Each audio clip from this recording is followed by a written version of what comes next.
Hello, everyone. Good evening. Hey, Chris. Hey, Chris.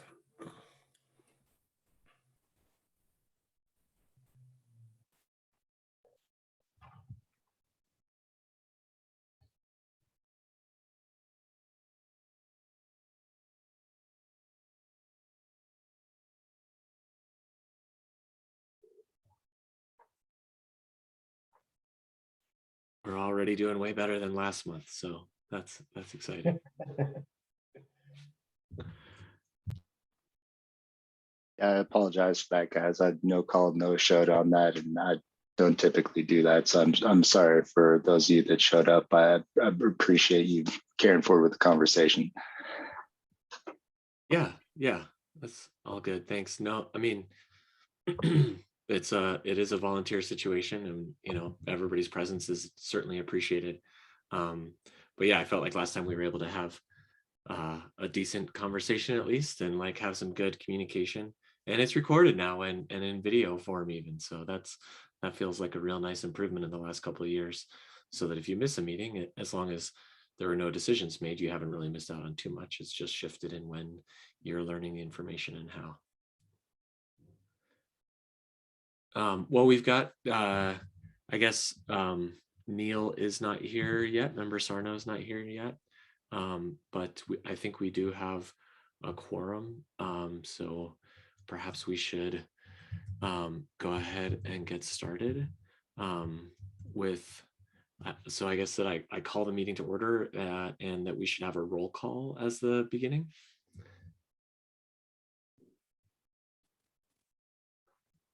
Okay, Chair Knaddison, Here. Vice Chair Lewis, Here. Member Diedrich, Here. Member Sarno, Member Whitney, Present. and Director DeAndre. Present. Okay, you have a quorum. Thank you. So the first thing for us to do is public comment, but I don't see any members of the public here to give comment. So I guess we can move on to the second item, which is the approval of the minutes.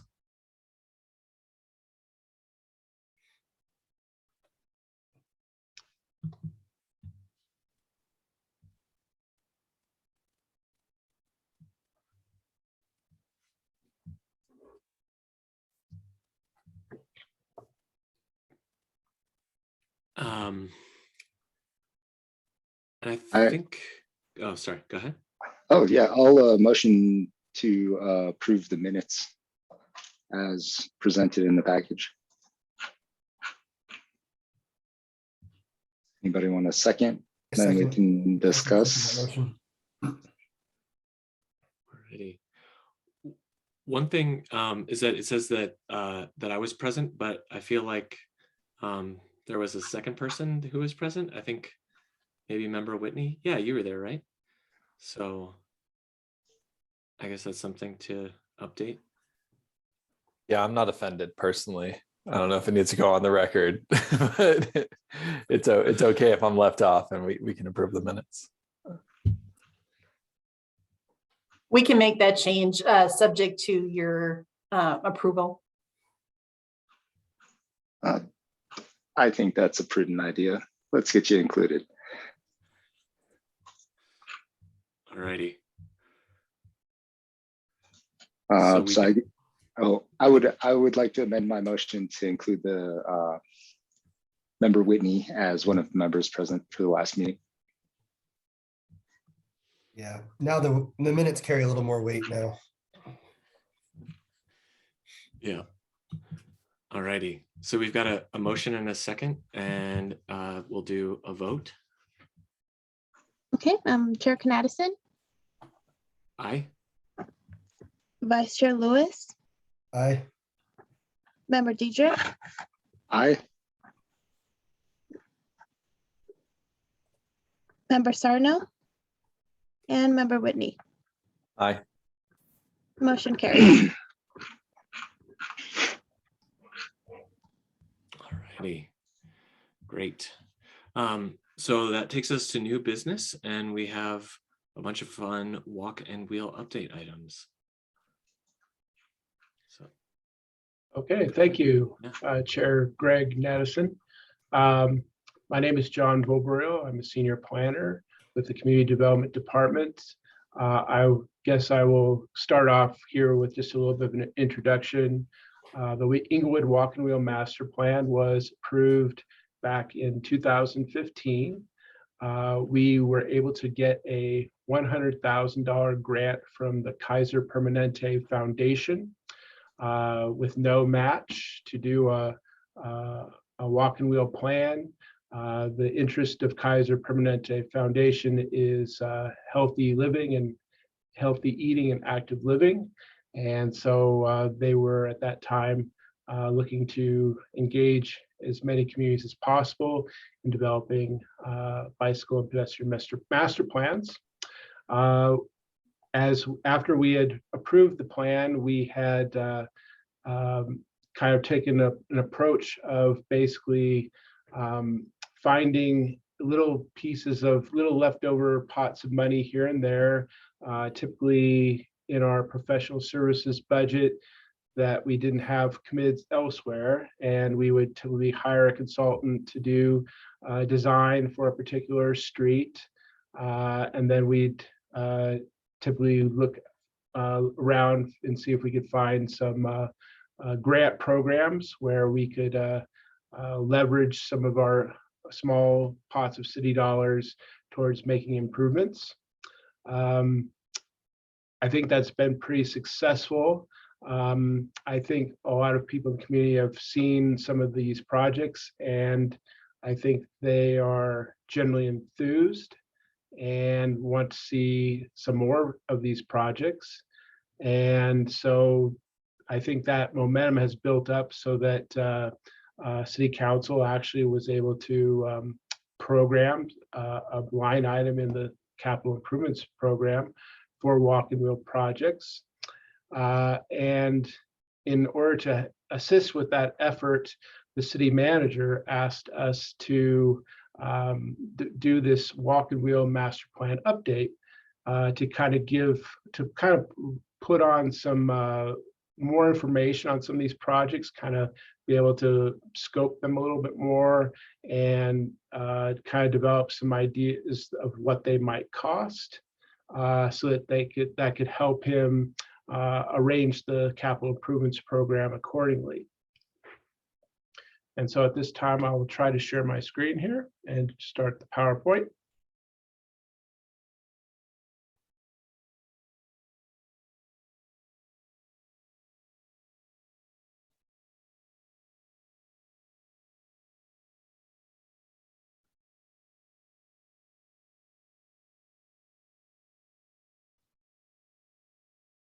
Does everyone see the PowerPoint? yes. Okay. All right, let's, this kind of gives an outline of the presentation this evening. We'll talk about project goals, a little bit about the outreach efforts that went into this plan update.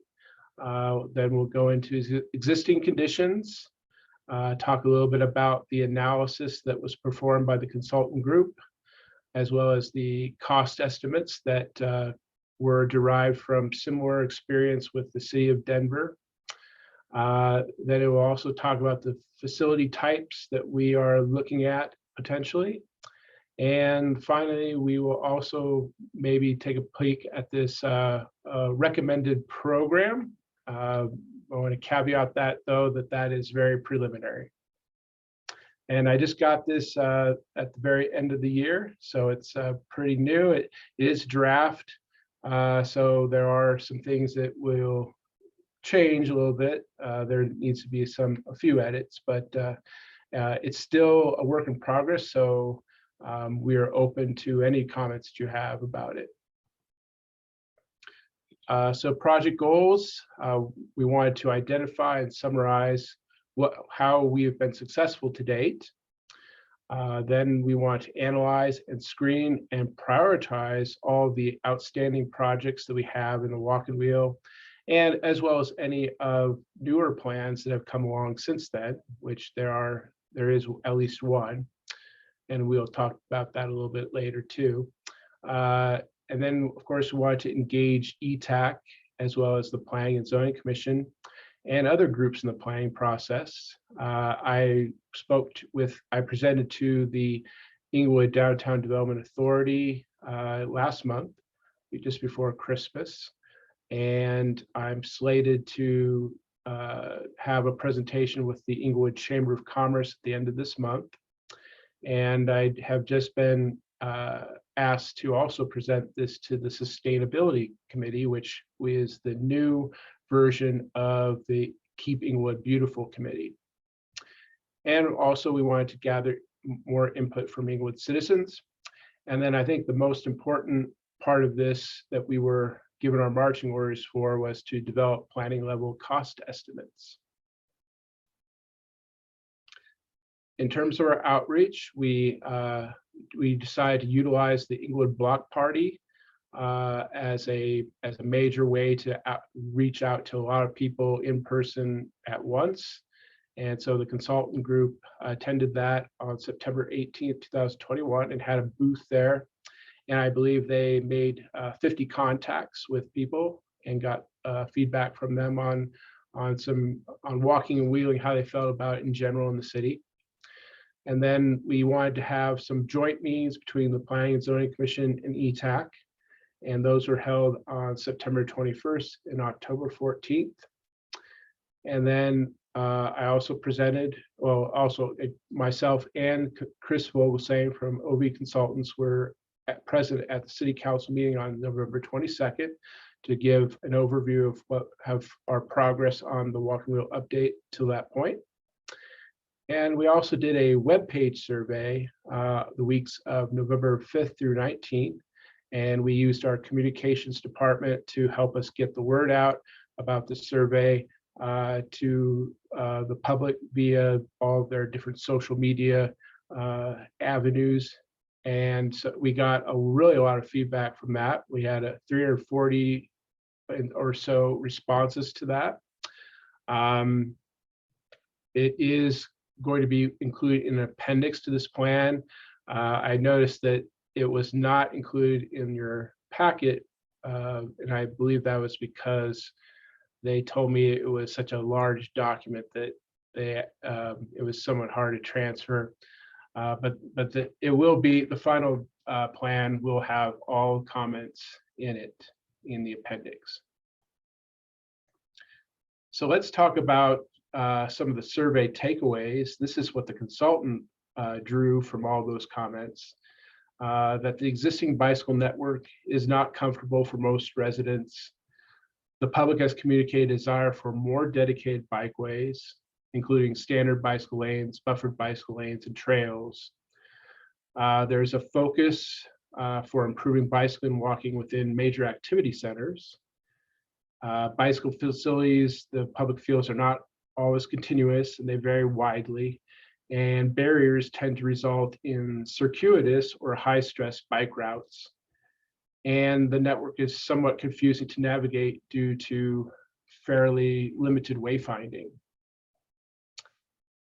And then I went through all these comments as well, and this is some additional things that I kind of drew from it. Dartmouth is a lot better than it was, but there also seem to be caveats with the city needs to keep it moving towards separate facilities as opposed to the shared bicycle parking lanes that we put on Dartmouth. The other thing that a lot of people were saying was that share markings don't really feel safe. Even in places like Clarkson Street, which is generally a little bit less traveled, but still has a lot of cut through neighborhood traffic. Some speeds are generally fairly decent, but you always have a few people who are really rushing, and so they don't really feel, they'd like to see us go away from the share markings and more towards the more standard marked out lanes or buffered bike lanes. And the current condition of Little Dry Creek west of Okoma Street is generally not, people aren't really too happy and thrilled with that. And I've worked for the city for quite a long time, and I've kind of have known that. And I think I just briefly saw that Neil Sarno might have raised his hand. Oh, apologies there, John. I was just jumping into the meeting there. Continue. Apologies. I just got here a Okay. little bit late. Sorry. Okay, all right, Yeah. great. And then I think, so that's the Comus, the Little Dry Creek Trail, of course. Once you get past the pond area, it's hard to navigate or know exactly where you're supposed to go unless you're, someone who lives around here. And so, yeah, that's a challenge. And that definitely came across clear to me. And then I think this is something also to think about, is that there are some folks that do have concern and apprehension regarding changes in general to streets. In this process, we really haven't said, oh, on this street, we're going to do this, and on X street, we're going to do Y. And so, sometimes that's a little bit worrisome to some people. And I think that's something to keep in mind, in the fact that many of these changes are going to require some kind of community planning process to get people to buy in and make people feel comfortable with the direction we're going. Let's talk about existing conditions, some of our completed projects that we have been able to accomplish since 2015. The Broadway mid-block crossing is a very interesting project that the downtown merchants really asked for. We're always looking to continue making improvements to that crossing.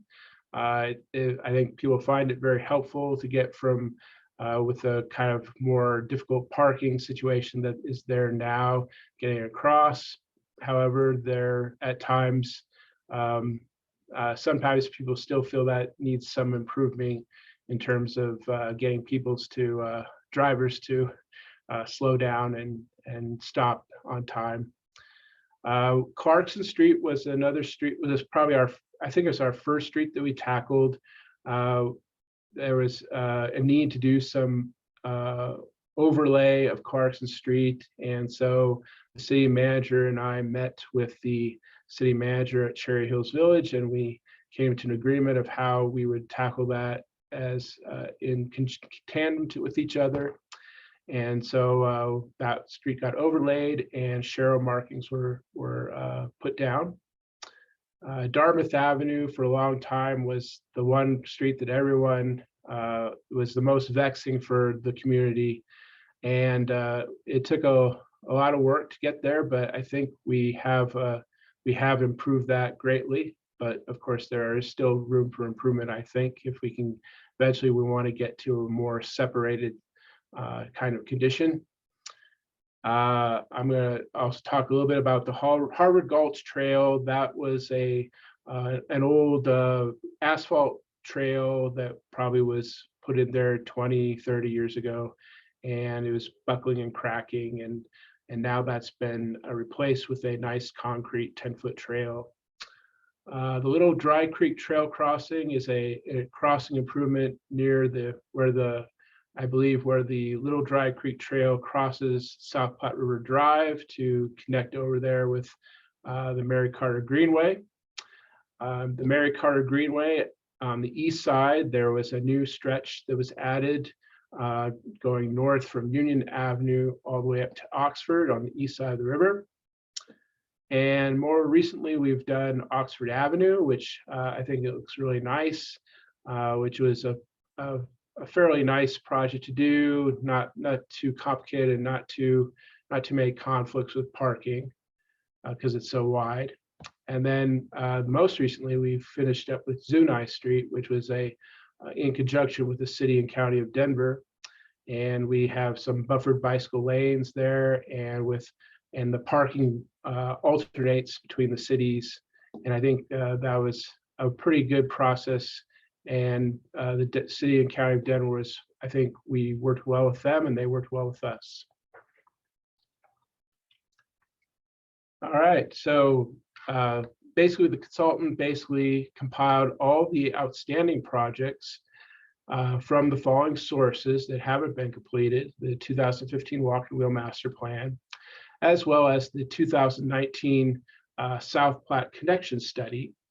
And that study was commissioned by Arapahoe County, and it looked at the entire length of the county from Yale Avenue all the way down to the county line in the south, with the goal of trying to make improvements to being able to get people to the Mary Carter Greenway. And as you know, South Santa Fe Drive parallels pretty closely the Mary Carter Greenway, and it is a major barrier for people getting over there in a safe, manner that they feel safe. So there were some projects that also came out of that study. And then also we looked at what the public had to say in their comments. And I also believe they probably also took a look at some of the things that maybe Sheridan had also scoped out in some of their planning efforts, and potentially Denver as well. And so 53 projects were identified as outstanding. And so the next step was to conduct the analysis. And there were 2 levels of screening. The first level 1 screening was the simple go through, and it was looking at overall project cost and ease of implementation.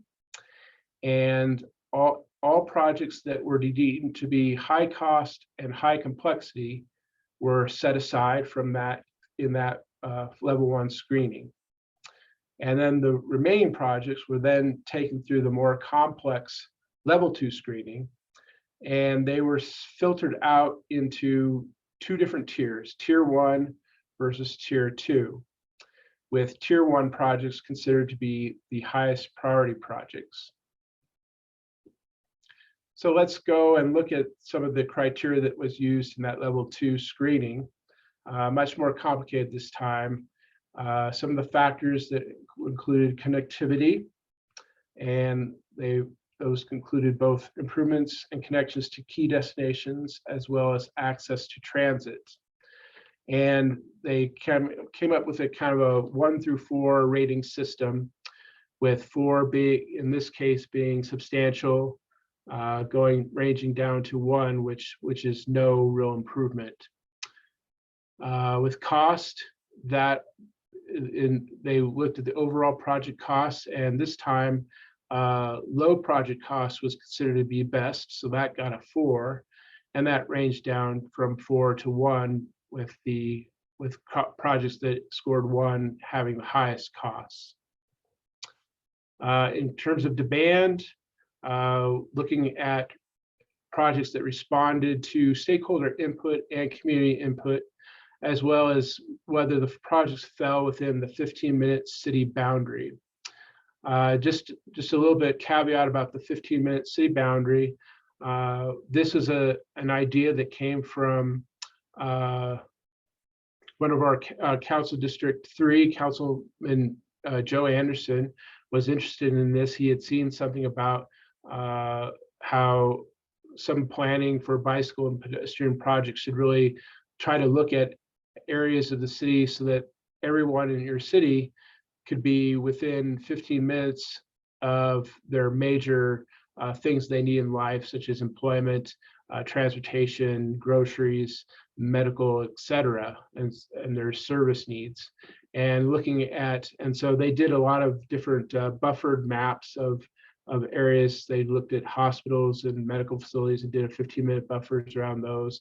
They identified all the parks and did a 15-minute circle around those, grocery stores, et cetera, et cetera. So then they were able to evaluate projects based on how well they fell within those 15-minute buffer zones for all those different items. They also looked at ease of implementation, looking at right-of-way impacts, as well as parking impacts, and whether a project would require multi-agency coordination. Once again, the first 2 on a 4-to-1 scale. with none being better, and then if they're substantial, down to 1 point. And then whether it required multi-agency coordination, that was kind of a binary choice of either 4 points for no and 0 points for yes. They also looked at equity, and they're looking at the idea of trying to improve accessibility to underserved areas, and probably also as well populations that are more in need of these types of facilities that have less access to automobiles. And so once again, that was a binary choice of yes or no. And then also safety and comfort, whether the project reduces, how well the project reduces the vehicle pedestrian conflicts or vehicle bicycle conflicts, and how well it reduces the level of traffic stress for bicyclists. So they assigned scores to all of the different 53 projects that are still outstanding. And then they also developed cost estimates for all those projects. And the way they did that was that this consultant had a lot of experience with planning similar projects in the city and county of Denver in recent years. And so they went back and looked at the costs that they incurred for these projects in terms of planning costs, design cost, and construction cost. And all these costs here in this chart are on a per mile basis. And so the easiest thing to do is a striped bike lane. Planning cost is about $3,500 per mile, with a design cost of about $5,000 per mile. Construction costs at $41,500 per mile, with a total cost of $50,000 per mile. Buffered bicycle lanes, a little bit more complicated, but in certain ways, that cost jumps up to $75,000 per mile. And then we really make a big jump with the neighborhood bikeway. And this is something that Denver has been doing in some of their neighborhoods, developing these neighborhood bikeways, which you will kind of get a little bit of a flavor for in a few slides later. But these go beyond the striping or share markings and incorporate a lot of different things within the streets that help to divert automobile traffic or slow that traffic down to make it feel safer for bicyclists. But they do cost a lot more money, and they also require a lot more planning. And so the planning cost for a neighborhood bikeway in Denver was about $49,000 per mile. Design cost was about $80,500 per mile, with construction at $220,500 per mile, with a total cost of $350,000 per mile. And then finally, we have the shared use path, and that is basically a concrete 10-foot trail that both bicyclists and pedestrians can use. And of course, those are kind of expensive too. I was a little bit surprised at how much some of the planning and design costs were for those. But the real cost is concrete, and that is at $1 million per mile. And so those get a lot more costly. And then you can kind of understand why the Acoma project has kind of, or not the Acoma, but the Little Dry Creek Trail, why the city hasn't been able to quickly tackle that project at this point. And so this is the kind of final priority listing that came out of the plan. So first, it starts off with the Tier 1 priority projects, and some of the ones that came up and rose to the top were the Sherman Street corridor, as well as the Fox Street and Elodie Street corridor.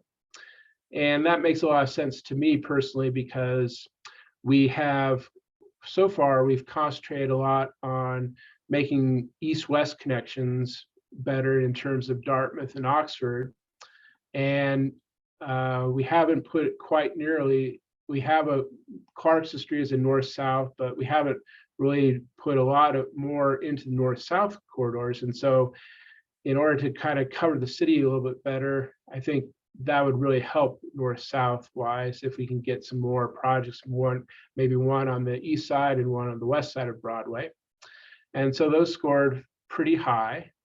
And in this, you can see that the consultant divided the Sherman Street corridor into two pieces, the north and the south.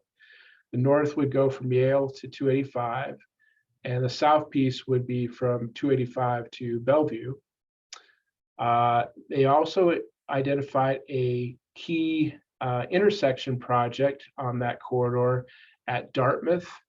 And at that point, they would kind of put together a bicycle and pedestrian improved intersection there that might include paint and post bulb outs and or a median refuge island, crosswalk visibility improvements, and potentially enhanced crossing device based on engineering analysis.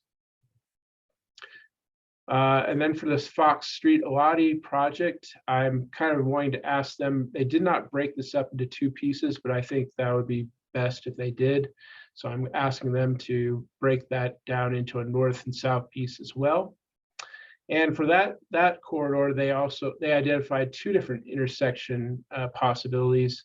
One at Oxford Avenue, fairly similar, I think, to what was proposed with Dartmouth at Fox and Oxford, and also at Elati and Hampton. However, that run is really expensive.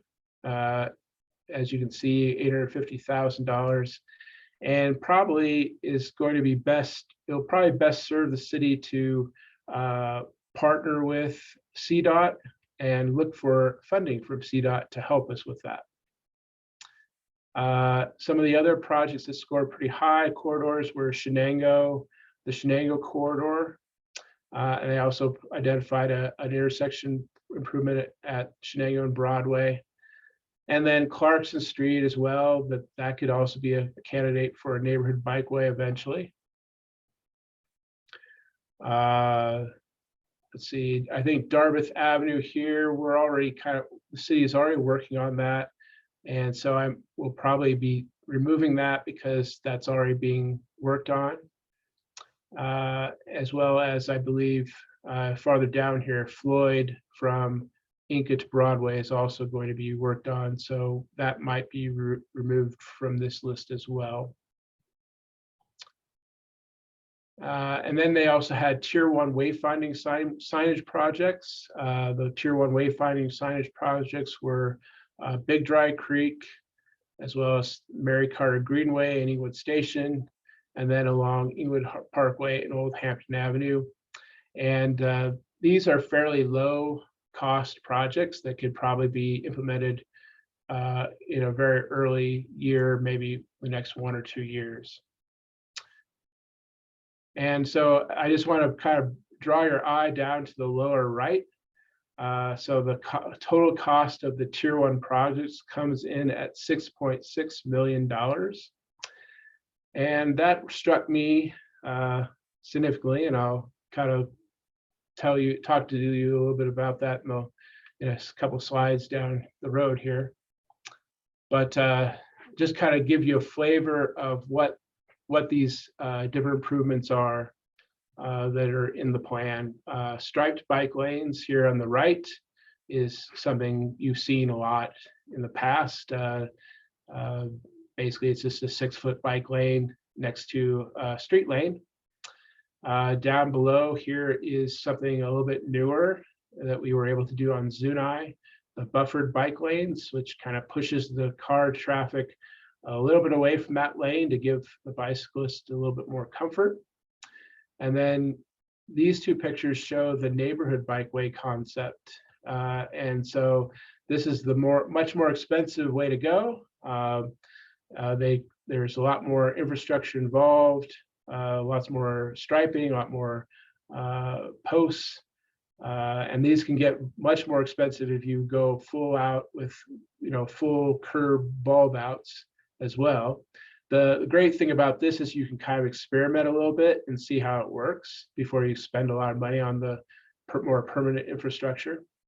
And then here on the right is a a kind of a temporary traffic circle, which forces cars to slow down to get around this roundabout, and that helps to control speeds on the neighborhood bikeway. And so this is what jumped out to me when I went through all this whole update, is that the tier 1 projects, the total estimated cost comes in at $6.6 million. And then I went back to the current Walk and Wheel 5-year capital improvements program budget, and I saw that we currently have programmed $1.1 million for the next 5 years for that. And so that was kind of a disconnect to me. And so this is something that I kind of did in the last week, was to put together maybe what might a potential Walk and Wheel program look like. And so I took the top 2 scoring corridors as the priority corridors, Sherman and Elaty Fox. And I added in some lower hanging things that I think that are fairly expensive that we could do pretty quickly, which would include Floyd for Broadway to University. OV Consultants has done some conceptual planning already for that corridor. And so I think that is something that might be easy to do. I also programmed in the wayfinding, because those are fairly low hanging fruit, fairly inexpensive. And then going forward, programmed for 2024, all the planning costs that we might have for the community planning for these Sherman and Elaty Fox corridors.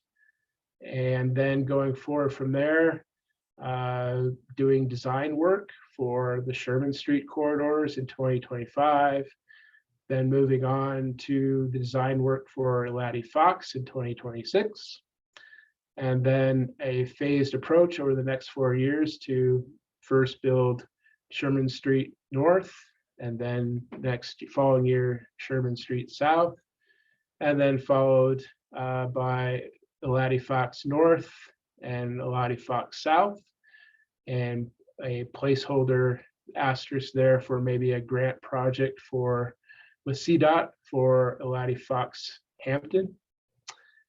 And as you can see, that's a lot more money than the average of 200,000 that we have programmed right now. But that's kind of good information to know right now. I think if we have this information, then the city manager can begin to maybe look for some additional pots of money, places to kind of bolster that budget a little bit. I also want to make sure to let you know that this is a very preliminary, just as example, and that could change drastically based on input from Maria and Tim, and as well as Sean, the city manager.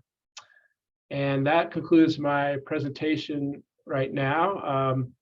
Just a little bit about the scheduling. We're hoping to bring this to Planning and Zoning Commission next month with a public hearing. And of course, I'll also be presenting to the Sustainability Commission, kind of more as an informational piece.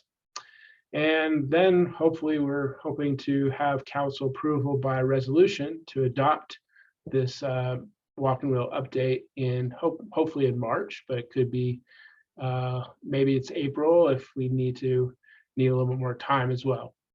And so with that, I'm going to conclude my presentation, and I'm going to try to stop the share here. And I'm ready to hear what you have to say about this Walk and Wheel update. What you think what you liked about it, what you think might be still missing. Do you agree? Do you feel that, how do you feel about the Sherman Street and the Elaty Fox corridors? Do you think those make a lot of sense as the highest priority corridors in the city? Ready to hear your feedback. Thanks. Yeah, that's great to see all that progress there. Yeah, anybody have any feedback they want to share?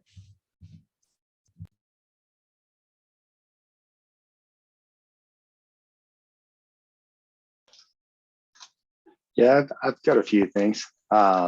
And I'll have a couple more, but I'll just start off with a few questions.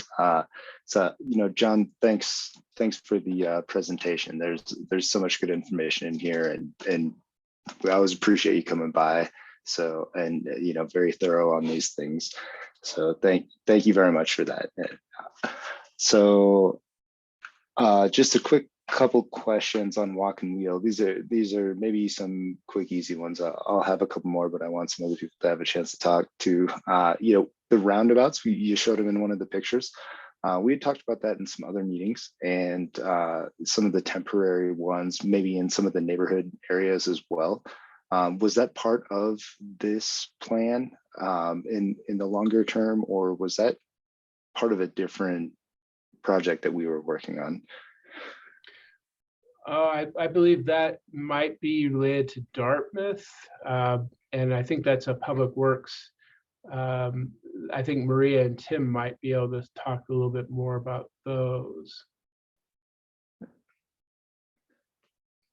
Yeah, I'm not looking for just Okay. sort of a yes if it was part of this or not. I don't need to go too okay. deep on that, Okay. but Yeah. I didn't see it on some of the images that were in the presentation, and I know we had talked about them before, so I just wasn't sure if those had been incorporated in here, because that was kind of a more recent thing that wasn't related to the plan that was done a while back. So Sure. And I want to just add something to that too, is that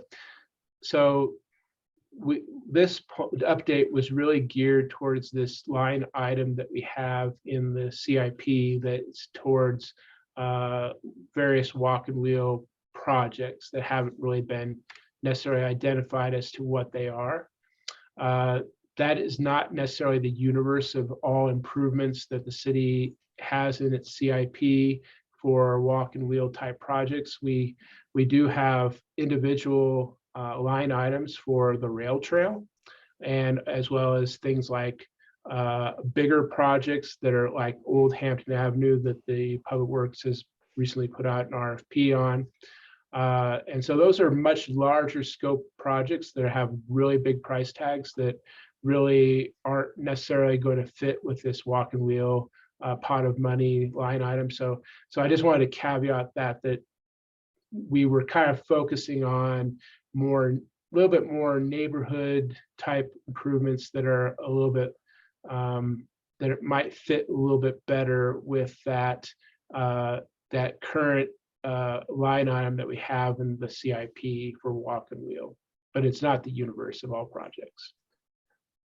that makes sense, and I appreciate that clarification too. And those circles really are more of a traffic, there would be some implications to the bike lanes as they would be put in if those roundabouts were there, I suppose, but that is more of a traffic and less of a walk and wheel type of question. So thank you. Just the 23 budget, I think that looks good. Those seem like some quick and easy projects. We've been talking about pretty much all of those for a little while, and exciting to see them, coming soon. So I like seeing that up front there, and I would, if we can get them quicker, that'd be great, for this summer. But I think those will be great additions. On the Sharrows, which is one of the, so a couple of questions on the resident feedback. The Sharrows, I don't know if this is directly a question for you or maybe somebody else on the team, but could I get a reminder why we might use those Sharrows in lieu of something more protected for a bike lane option? Because I know we have a few different types of them around the city. And I'm just wondering if that could be an easy striping update, or if there's, if there's a good reason that we have the Sharrow instead. I'm just curious. So the Sharrows are relatively cheap. That's part of why they are used, but they've been targeted basically on streets that don't have a lot of traffic volume or do not have a lot of high speed traffic. And they serve kind of an additional warning to automobiles that you should expect bicyclists here on this street. But as we have heard from people in the comments from the public, they aren't really digging those that well. So I don't think we would eliminate shares entirely, but we might try to pair them with some other types of improvements that try to slow down cars. Some of those neighborhood bikeways in Denver, a lot of them do rely on share markings, but then they also have those intersection improvements where either cars are diverted off onto another street or they pose a significant slowing, a forced slowing of the vehicle traffic to make things feel better for the bicyclists.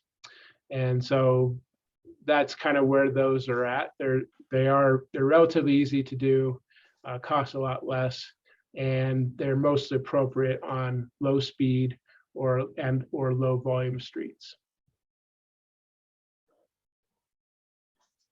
Thank you.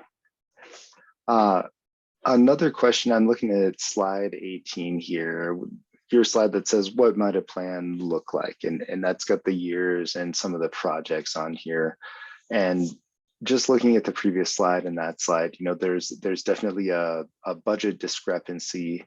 The numbers on slide 18, are those budget numbers, like a cost number? Is that? Yes, so I used the numbers that came from the project list in terms of their planning costs and design costs and construction costs. I kind of rolled in the design, I think, and the construction costs a little bit, maybe, or no, I had those separate because they were so high that I needed to put them in separate years. So, but yes, so the first year, it's all planning. And then subsequent years, you have design for the next 2 years. And then finally, you have a 4-year timeline to build them. Okay. Well, I appreciate you, working on this and putting it together. And, one of the community feedbacks was some of the apprehension. And I think just having a plan and letting people know what that looks like is going to help solve that one just in general. And I think that community feedback is really important. So I'm glad we've done that. And, given the scope and time of this, I expect we'll probably do it again at some point too. But appreciate you reaching out to us. I'll yield it back to the rest of the group here for some other questions. But thank you, John. Thank you, Chris. One quick question I had is if are we looking for the Transportation Advisory Committee to make a motion in support or like in opposition to these things or something, or is there like to make a recommendation to council? Would that be an appropriate outcome from this conversation today? If you are ready to do that, that'd be great. We'd love to have an endorsement from ETAC or this update for council approval. I think Maria has her hand up, so let's go to her. Yes, please. Yeah, thanks, Chair Knaddison. Just a couple of comments. So as you consider this, so Public Works has not given comments back to the Community Development Department yet on this. So we'll be in the process of doing that. We just received these materials the same day that you did, so we have not seen these yet. But I would like to add that we did also just recently, within the past couple of months, we did add bike lanes on Windermere from Bellevue to Tufts Avenue. So that would allow you to go from downtown Littleton all the way to Tufts Avenue. So that should be an addition. And I think more importantly, really, and this came up, I believe, when John spoke with City Council, and what we're starting to hear from the community as well is as we start to talk about these projects, while everybody's in favor of additional bike lanes, additional bike facilities, it's always, but not at the expense of parking. And so when we start to talk to people in front of their homes, and so one of the reasons for the sharrows, it doesn't take up any other space. Yes, it is cheaper, but we're also not removing parking. So when we go to Dartmouth Avenue and where we could potentially put in a buffered bike lane, that would mean removing parking on both sides of the street. And so, of course, that becomes much more controversial. And I know that several, or at least a couple of the council members in November spoke about that. And we're concerned that as we're putting forth this plan, we also have to be very careful about balancing those interests between what's available for biking versus how do people actually access their homes. So just a couple of points there. Thank you. Yeah, thanks for those thoughts. What other feedback or ideas do folks have? Questions?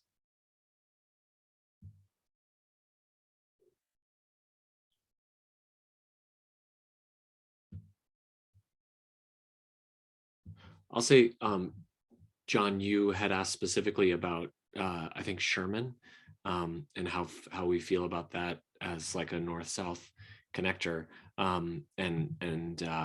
You know, that seems like a great idea to me. You know, we had some public comment a couple months ago from somebody who was suggesting, I think, bike lanes on Broadway. You know, in the discussion then folks were like, yep, north-south connector seems really good, but that, you know, Broadway feels like a pretty tricky place to put it in terms of finding the space and you know, the fact that there's so many cars that are going so quickly. So my personal preference, and in my mind, what I think makes sense, you know, I guess the reason I bring that up is because I think it indicates the demand for a north-south connector in our bike network that I think is really missing today. And so improving the network by connecting the existing facility seems like a really strong way to create value for the city. And Sherman feels like a good way to get that done. In a way that you know, there's a path to getting it done that seems likely to be able to move forward a lot faster than one on Broadway.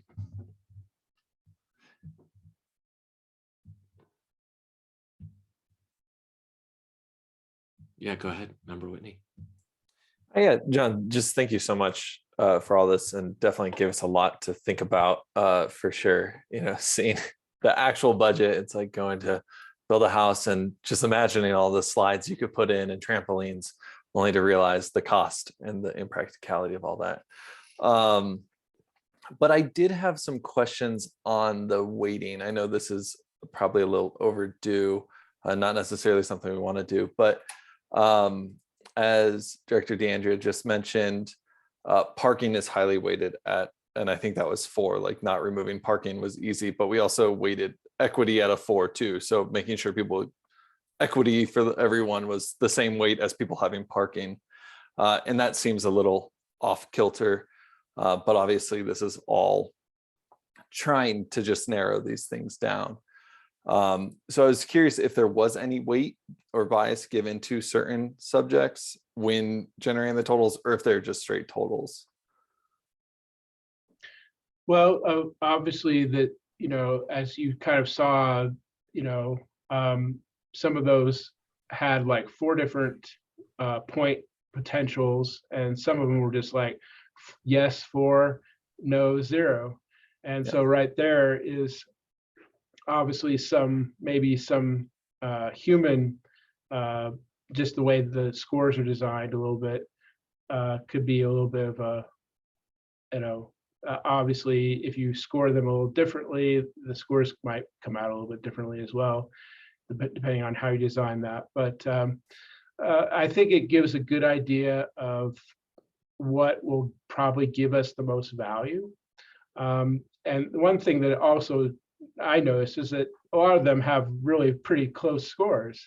So I think what it tells me is that the city would probably benefit from a lot of these corridors being implemented. But of course, and I think that is the goal, and I'm hoping so. But of course, you know, we do have these budget realities, and so we have to be able to sort of pick what comes first. And I think this kind of I felt pretty good about it in terms of, I felt that those two corridors would probably intuitively to me be most helpful at this time, because they span the city north-south, and there's one on either side of Broadway. And they would make a very good pairing with the Dartmouth and Oxford that we have in place. Yeah, definitely. And I'm definitely not taking that away. I was just more curious about the weighting of the scores and everything. The other question I had, I love this idea of tackling some small things and big things intermixed, and the plan you put together for the walk and wheel program, basically saying like, let's get rid of the small things and show some success, and then take on the bigger projects. I think that's great. Is there a way to also, I guess, pair some of those small things to say like, okay, we did wayfinding and we started the planning on this month, like this year, that way next year you can see this. So at least the perception is people can see things moving forward. It's the same, we gave you wayfinding this year and then planning next year, and then 3 years down the road we're tackling this big project, where they feel like, oh, come on guys, there's not a chance here.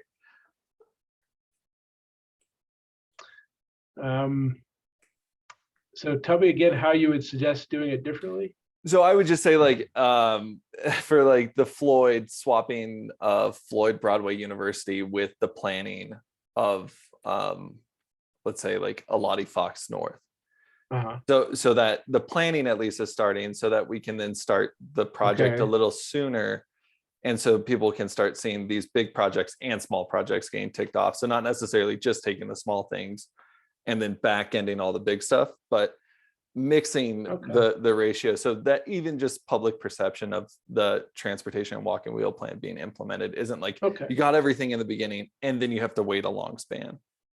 All right, so try to move some of that stuff up a little bit and get them going, getting multiple projects going at once. Yeah, if that's possible. Like obviously you guys know this better than I do, but just trying to think through perception wise. Okay, thank you. Thank you. Member Sarno, I see your hand raised. You want to go ahead? Yes. Yeah, John, thank you again too for your presentation there. And I think as soon as I raised my hand, you uttered the words, I think, budget. And I think that's what I was going for there. And I think on your slide, was it 17, where you had the cost estimates versus current walk and wheel budget.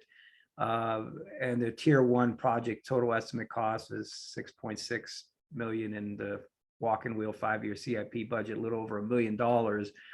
And I think you expressed kind of a bit of a surprise as to the disconnect between those two. And I'm curious, considering the amount of rising costs of construction and all that's been happening and pretty much continues right now, are there any other funding mechanisms or any game plan that the city has if these costs continue? And then how does the city approach that? Is it on a yearly basis then that they look to reassess that, or is this encumbered already in terms of the budget? Or there has to be obviously some flexibility within the city for what's unseen out there or unknown right now. Well, I have seen in the past when consultants do project estimates, they typically will put in kind of a fudge factor into their estimate as well, contingencies. So that might be something I might have to ask a consultant that whether those kind of contingencies are included in these estimates. Right. No easy task to bridge that, I know. So.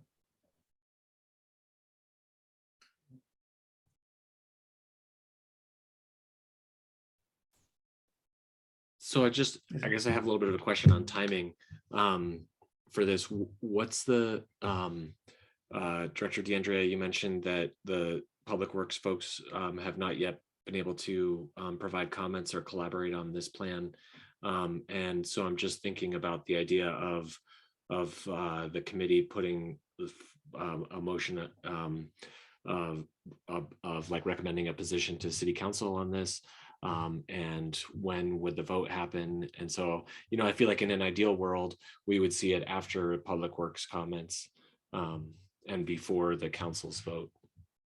Yeah, I think you're fine if you want to endorse this. You know, I don't think we see any glaring errors. I think our comments are going to be primarily looking at maybe the prioritization and really acknowledging, you know, that as we are the department that's going to implement these, it will take some effort. And so I think those are going to be more of our comments than any, you know, like, oh, this is horrible. You know, I think it's a continuation of a great plan. We're revising it. We're making sure that, you know, the costs are updated, which is a great task or part of the task that was charged to OV, and really acknowledging what we've already done. So I think it's just fine for you to endorse it if you want to go ahead with that.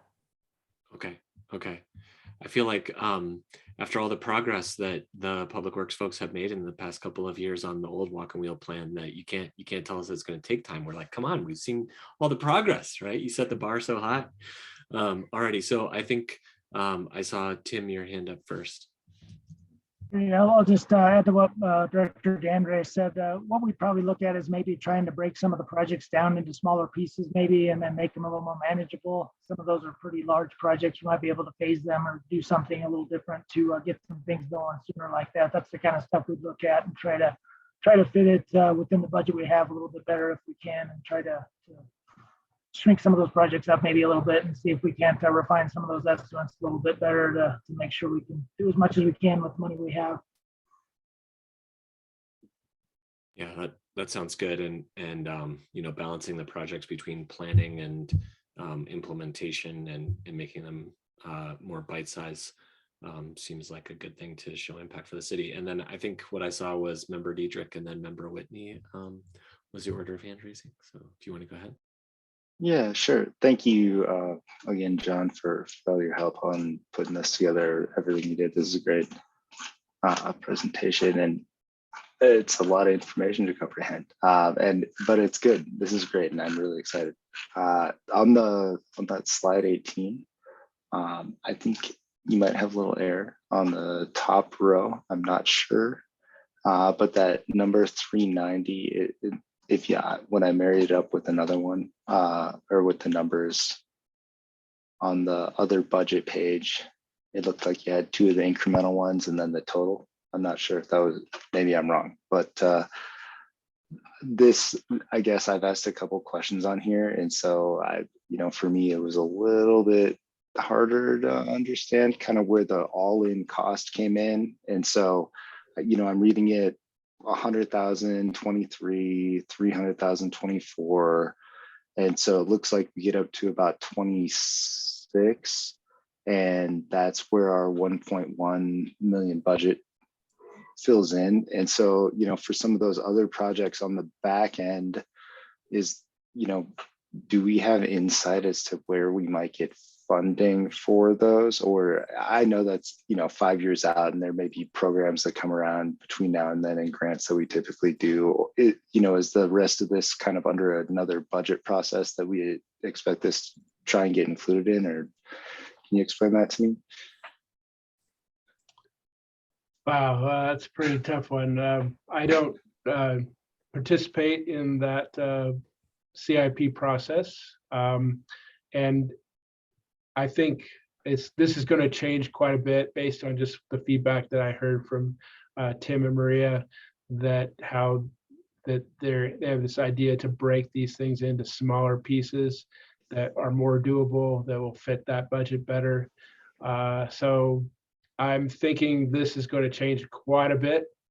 And it was just an example to get people thinking. It's not going to be really a part of this document. It's really more to help us understand things a little bit better. And I think it has already. I think now, based on those comments I got here just now, is that now is the idea to break these into smaller pieces. I think that's a great idea.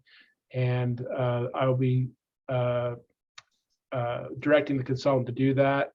That will help us make them fit even better than I was able to get them to fit. And so So thanks for letting me know that that one number was wrong. I'll take a look at that.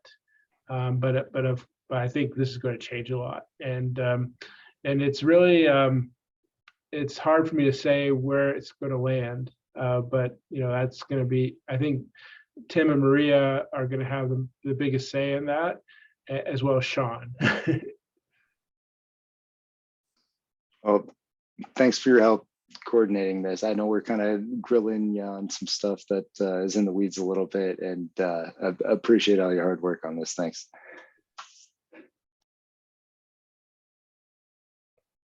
Yeah, and thank you so much for all that. I guess I had two questions. One, as far as breaking up the work, since we don't really know where the money's coming from necessarily after the 1.1 million, does it make sense to start the design and planning of those projects if we're not going to do the construction, or the construction isn't guaranteed during the time where in the 5 years, or do we postpone that design and planning until we know we have the funding to support the full construction costs?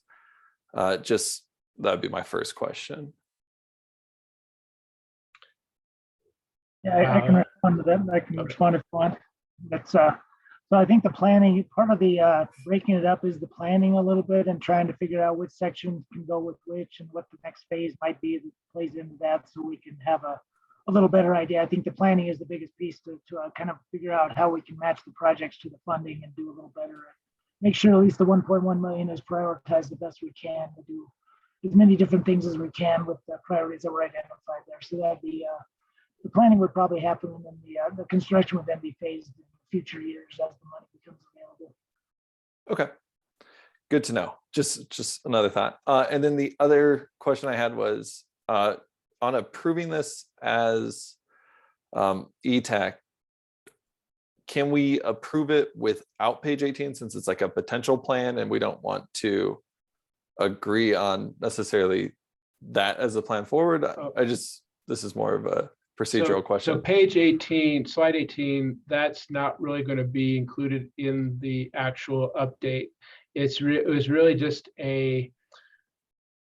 my response to that disconnect of the price and how these things could be implemented. And I thought it was important to throw down some ideas. Awesome. Yeah, no, and I think that, and so it's really a starting point. And I've already gotten some good feedback already tonight. And the feedback I got was that we need to break these projects into smaller bites to help fit that better. And so that's what I'm going to relay to the consultant tomorrow, is that we need to divide these into smaller chunks. And so we can do that better. And so I'm glad that I did it, but it's not going to be, because it was only a device to get people thinking about things and to see how it felt. How can we make this work? And so it was a good starting point. But it's not going to be part of the actual plan update document that will be on the website. okay, wonderful. Thank you so much for clarifying. I just wanted to make sure that we weren't locking ourselves into this plan since we had all that discussion and everything. So really appreciate that clarification, John. Thank you.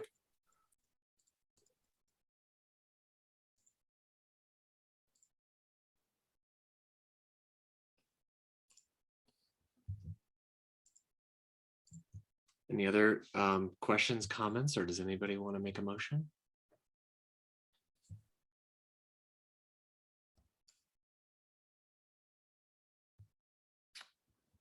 I'll make a motion. Chair Knaddison for ETAC to move forward with the suggested walk and wheel plan as presented here this evening to present to City Council. Anything else I should add? Yeah, I think it looks great, and I second that motion. All righty, we got a motion and a second. Thank you, Neil, and Member Sarno and Member Lewis. Is there any discussion on that motion?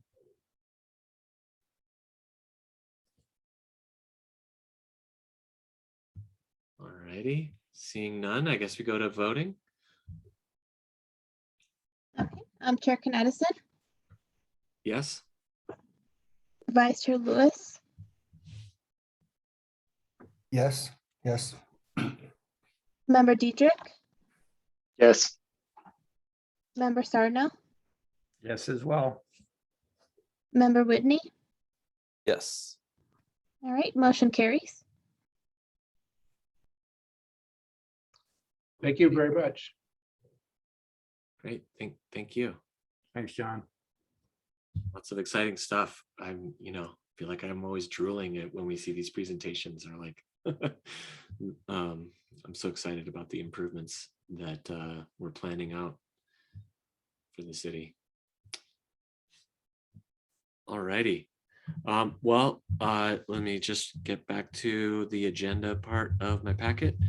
So up next we have Director's Choice.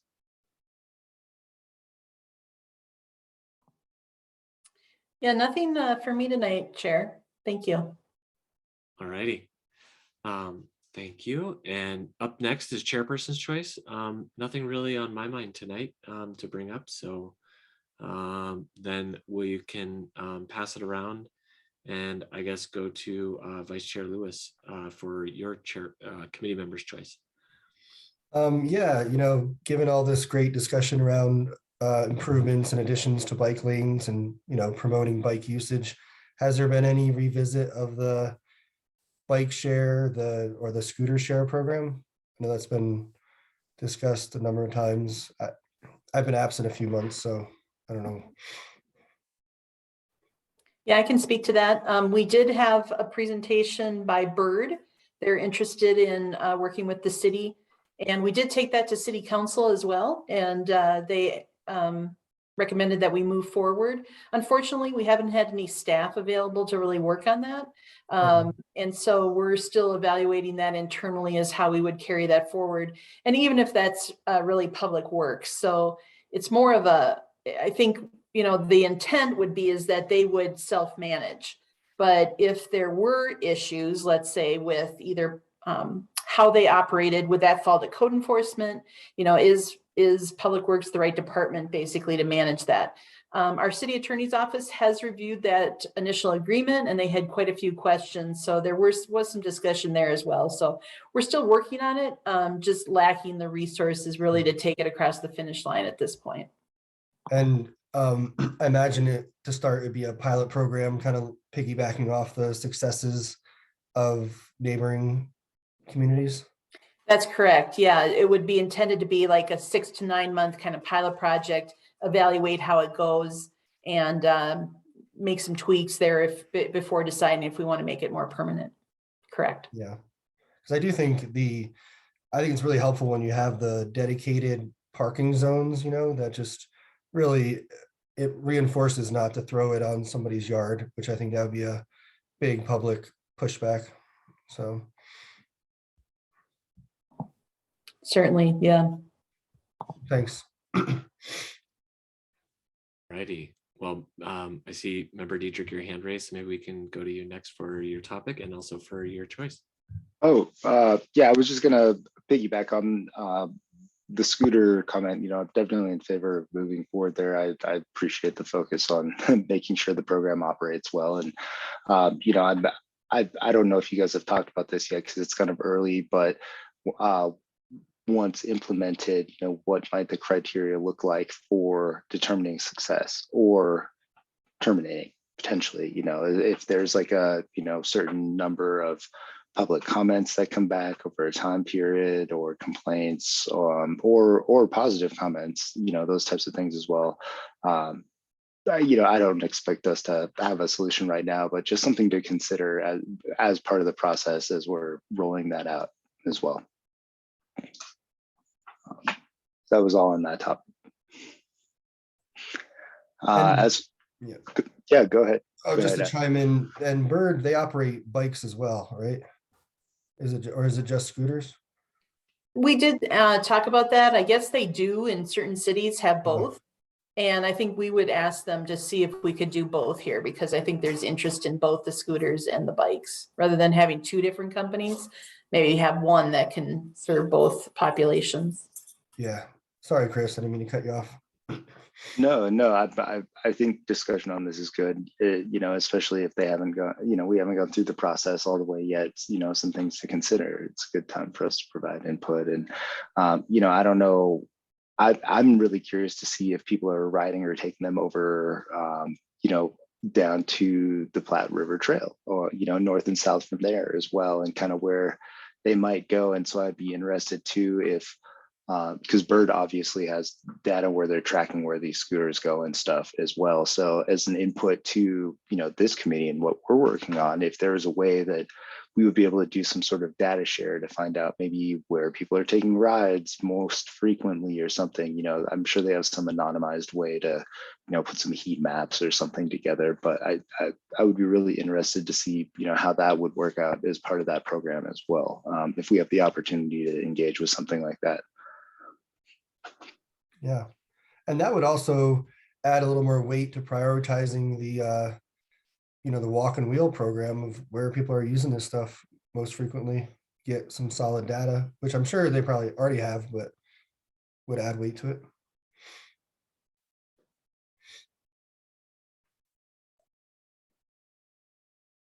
If there's no other comments on that topic, I could move on to my next topic. I see Maria's got her hand up too. Yeah. Yeah, if you wouldn't mind, just a comment, and this may have come out in the council presentation as opposed to when they were presenting to ETAC. Bird, I don't know if this is all systems or just Bird, but they would actually, you couldn't take the ride into a neighboring jurisdiction. So that seems kind of strange, like it would actually shut down if you got, you know, beyond our borders. So you couldn't even take it to like DU or, you know, somewhere out down to downtown Littleton, because it's in a different community. And so one of the things that, did they mention that when we were talking to ETAC? Okay. Not that That I was definitely remember. a question mark for council. Like, is there a way that we could not have those boundaries? Because obviously people, you know, there's nearby attractions here that aren't necessarily just within the city of Englewood, and people might choose not to take that option just because if they find out, oh, I can't even go to the Sheridan station or another light rail station just because it happens to be in a different community, then they're getting in their car again. So it seems to be common sense that it would not be jurisdictional or based on geographic boundaries of the city. But so we need to explore that further, but just wanted to mention that. Yeah, thanks for sharing that. I don't remember that.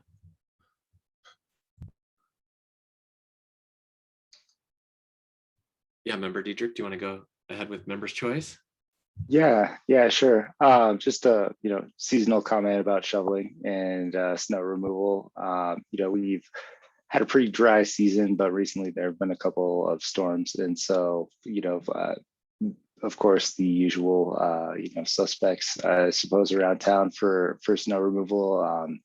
I know last year we had somebody who code enforcement. We talked about maybe focusing a little bit more on the commercial side of things, some of the businesses, maybe not as much neighborhoods. You know, of course, we want the neighborhoods to be clean as well, but you know, we have to prioritize as well.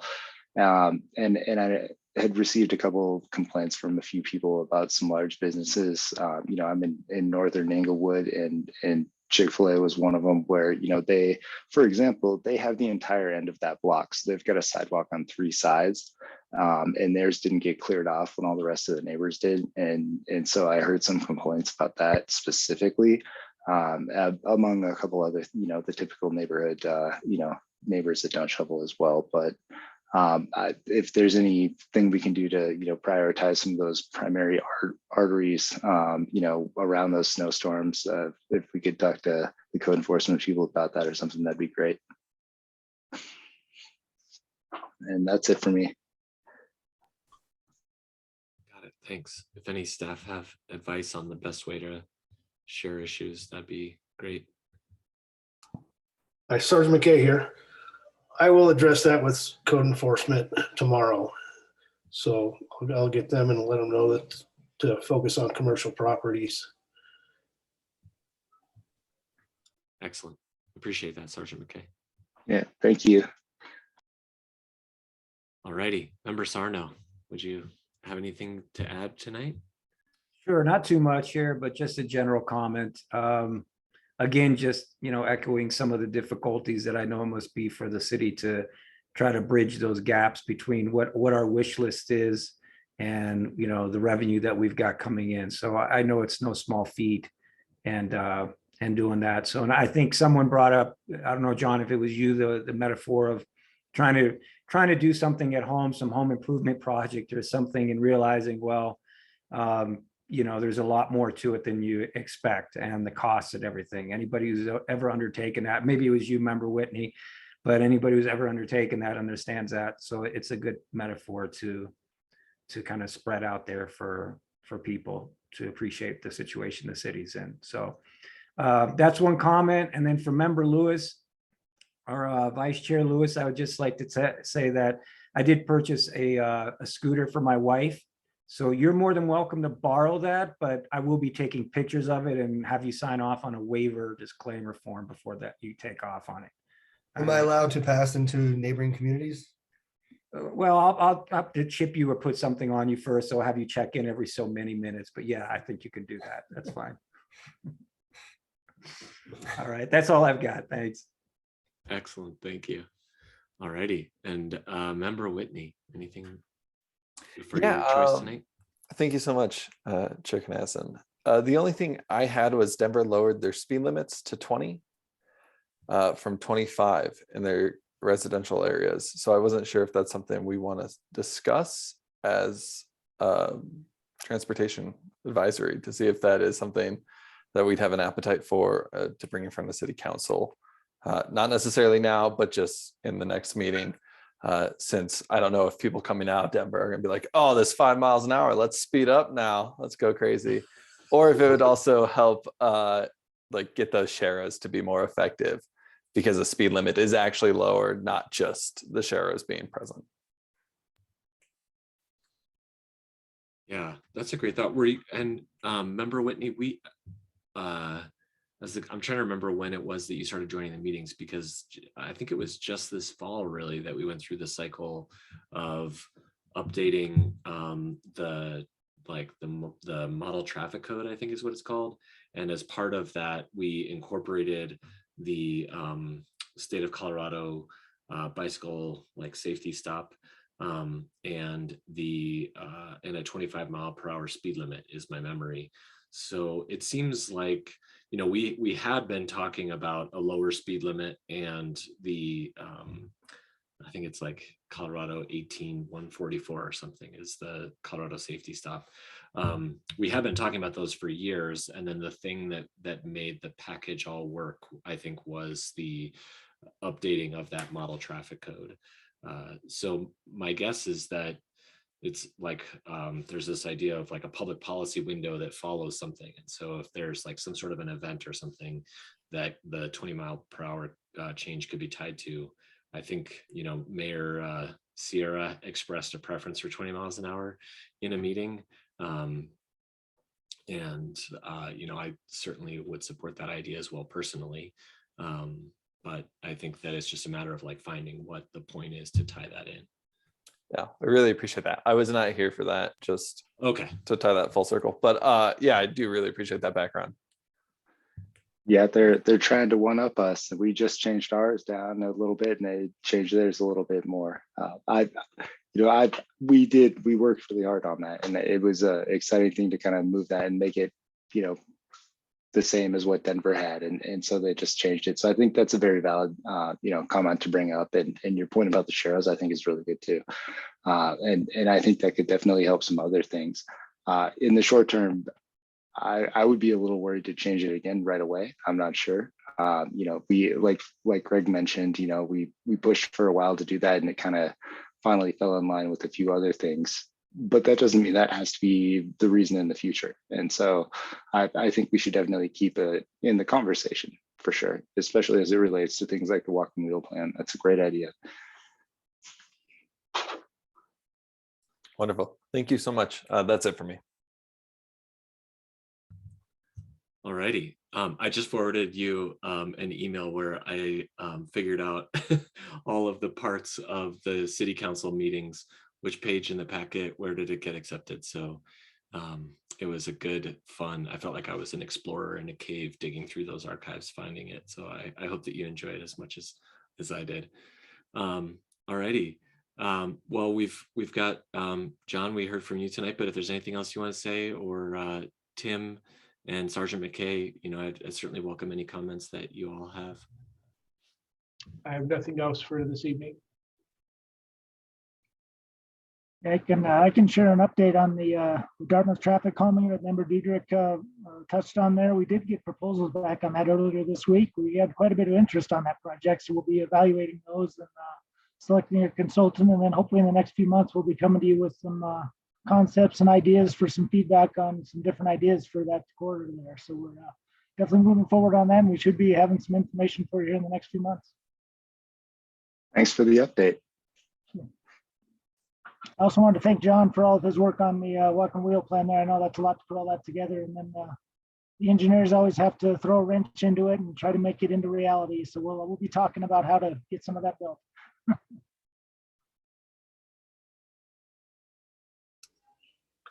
Thanks, John, and welcome to 2022. I hope you and your families stay healthy.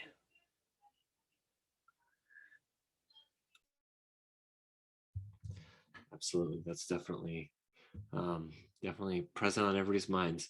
I'm glad that we're able to continue having these meetings on Zoom and continue making progress. So yeah, thanks for everybody's flexibility there. Well, I think that we've hit all the items on the agenda, and so we can call the meeting to a close. Motion to adjourn. Is there a second? I'll second that. All righty.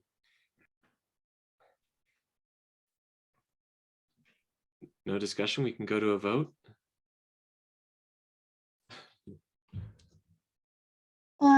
Chair Knaddison, Aye. Vice Chair Lewis, Aye. Member Diedrich, Aye. Member Sarno, Aye. and Member Whitney. Aye. All right, motion carries. Great. Thanks everybody for your help tonight, and yeah, see you in a bit. Have a good night. Thanks, everyone. Thank you, everyone. See ya. Have a good night.